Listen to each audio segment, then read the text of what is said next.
Hello. Okay. I had a click in the background because I want to at least increase the value or production value of this. So that's why I have a microphone stand right here. And that's why I'm going to talk to you like I'm a podcaster because I have headphones and shit. So, welcome. Welcome to Cattails for Luck. Um, where have I been? What have I been doing? I always try to keep up with a little update just so I could give myself a little bit of a reminder of where I've been. Um, I've been kind of struggling, but to be honest, I think for myself it's a little bit positive because of the way that I would say that my music is going. I think considerably my music has grown quite a bit. I do have a little surprise for everyone, um, which I'm going to spoil it now if you check out this video. I'm coming out with new tracks and I am streaming my music over to Tidal. If you don't know what Tidal is, it's supposed to be this streaming service that's supposed to be amazing and all that. But at least considering that, I have always wondered, okay, where can I branch out my music? So I thought that Tidal would be the next best thing because it's free to upload. I haven't really tried Spotify or anything. I don't have DistroKid, and I am trying to see where that even heads out into that direction.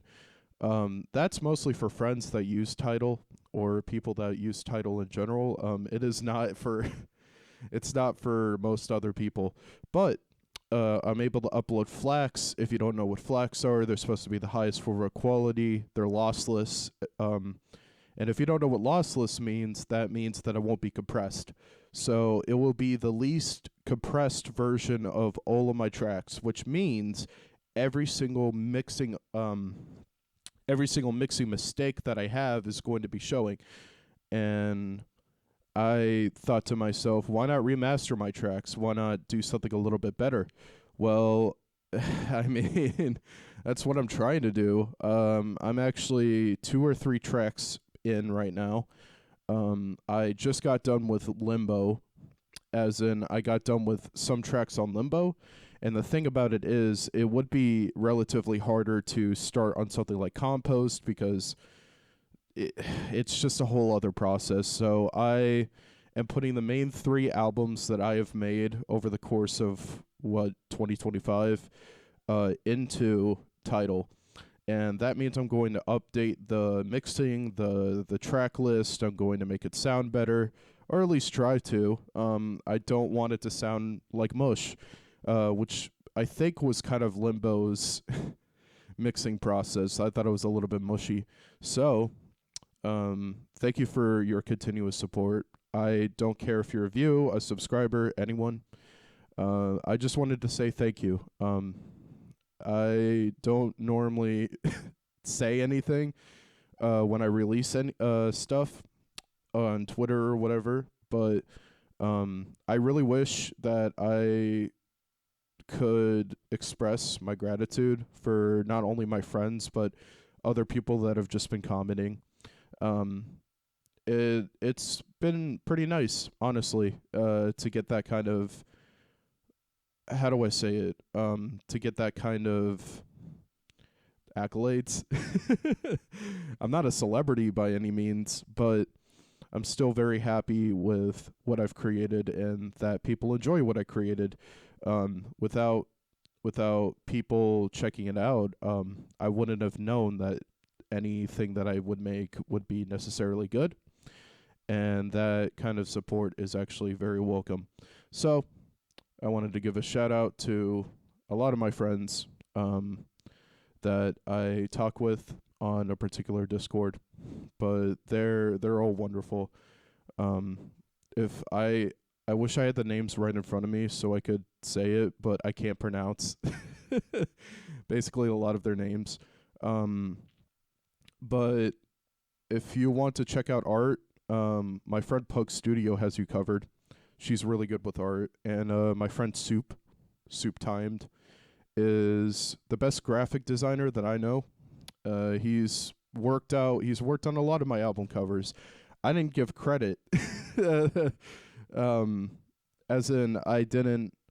I gave him credit on Blue Sky, but I'm awful with that.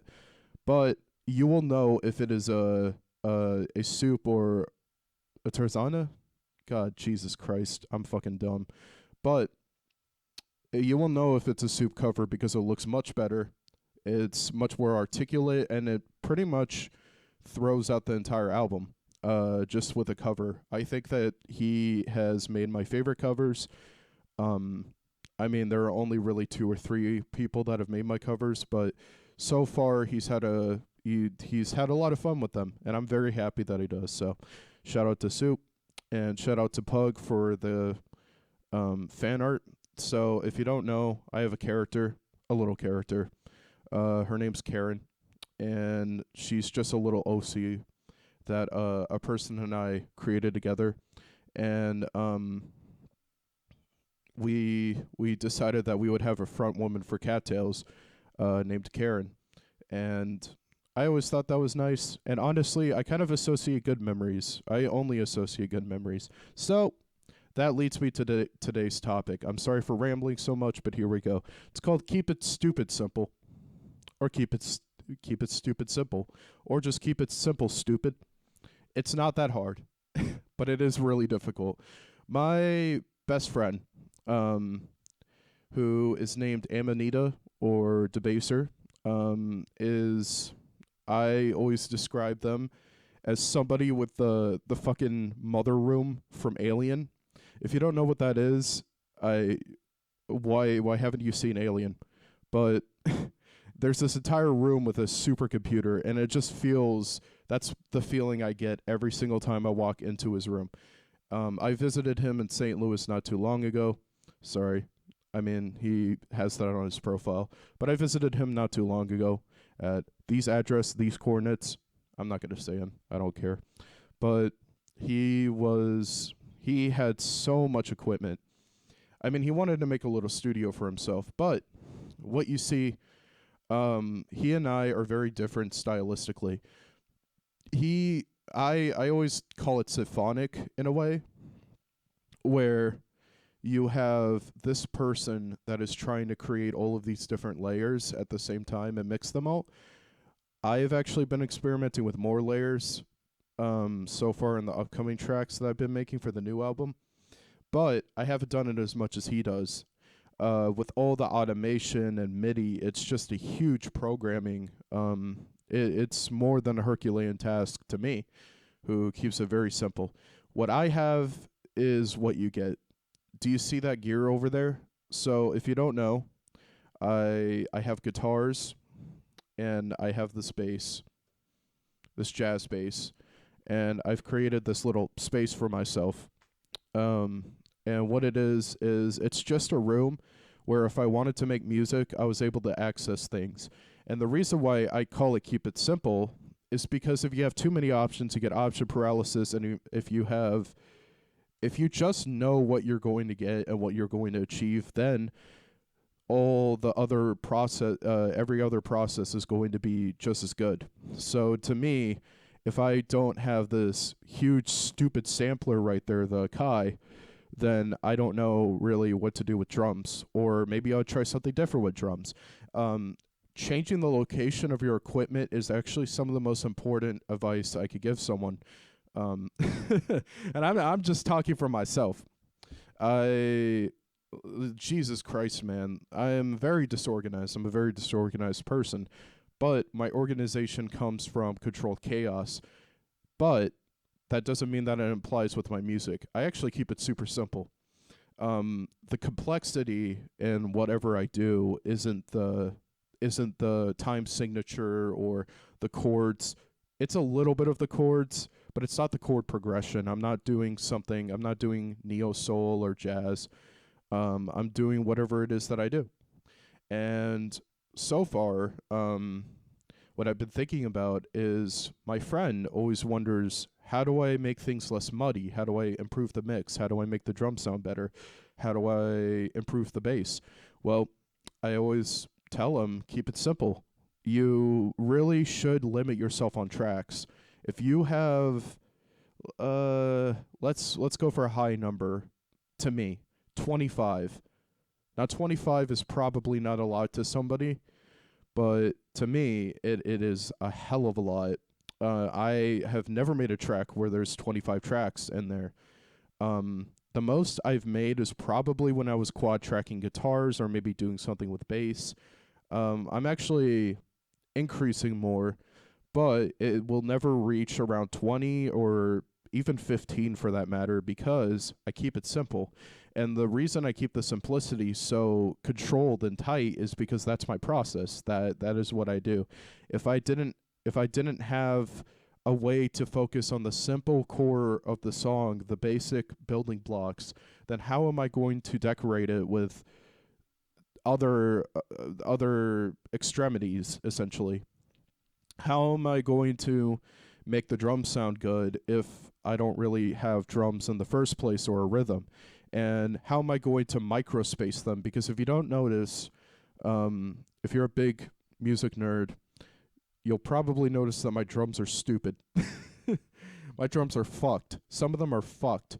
And the reason why I keep them fucked is because I like that micro rhythm. It's definitely a drunkard feeling. More akin to some of my favorite producers, but I'm not trying to emulate Dilla. I'm not. Even though I have an Akai right there, I'm not emulating Dilla. What I'm doing is I'm combining the tools that I have, which are pretty simple, and to be honest, most I guess musicians would consider them low end. I got this MIDI keyboard right here that I got for free from a coworker, so thank you. And I got my grandfather's guitar. This thing means a lot to me, so I want to showcase my grandfather's guitar. Fuck. Okay. That went horribly, not even according to plan. Anyways, let me show you my grandfather's guitar. This, well, I named it after my grandfather. This is something that I always keep close to me. Whether it's a room over or here, I always keep it close to me. I can't keep that in the basement. There's no way. It would probably make me lose my mind. I hate things collecting dust, so I always wanted to use this guitar. And the reason why I always wanted to use this guitar is just, I always thought it was the most beautiful looking instrument ever. And how this harkens back to keeping things simple is that I don't use multiple guitars for one job that I do.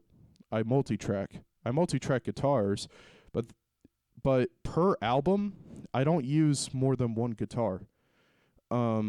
Bass, on the other hand, is the same thing, essentially. It's whatever I could get my hands on, because humans are lazy bastards. We don't want to be inconvenienced by something being so far out of reach that we're going, I have to put myself out there, I have to go over, grab the instrument, and then I have to come back. That's not productive towards your time. In fact, that's why moving stuff is so important. It's because if you don't have it in reach, then why would you use it?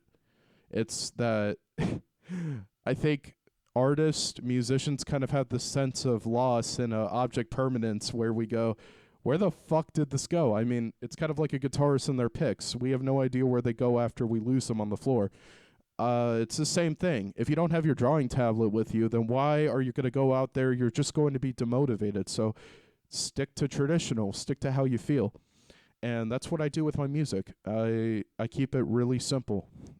And I don't really add more tracks or try to make something huge. I'm not trying to make something sound huge. The big part is going to be the mixing, the production. I want the drums to sound huge because they're a kick, a snare, and a hi-hat. They're not polyrhythmic. They're not in the sense of actual micro rhythm. They're just there. And they contribute towards a sense of groove. And then I play the bass, and I play whatever bass line is akin to whatever I'm working on. And I pick my favorite one out of all the recordings I do. I play guitar. I actually play guitar maybe third or first. And I try to think of, okay, this is an instrument with the intro, and then the instruments kick in. And then I think of the weird shit then I think of the weird ideas, like what if I sampled my own guitar and made it sound clearly like I sampled it? And that's why I go down the rabbit hole of my ideas, whatever ideas I have. So basically, what happens is that, look, I have this drum track. I don't even know what the fuck to do with it on the Sakai. It sounds nice. And then I think to myself, I want to make a jazz ensemble. But I only have a saxophone, so how an alto saxophone. So how am I going to make it sound like four different saxophones? Easy. I just play in different registers. And then it goes into the idea of, okay, how do I make this sound massive? How do I introduce other ideas in there, like the little staccato guitar that just blends in there? How do I blend those ideas in? I like to think of it as building it from the ground up and eventually getting to the peak. I don't think the pyramids were built from the top down, so I'm sorry to any conspiracy theorists, but I don't believe that. I believe that they were built from the bottom up, and a lot of hard work and dedication was made, and a lot of slaves. Don't forget the slaves. I don't think I'm a slave to my craft. I don't spend all hours of the day doing it.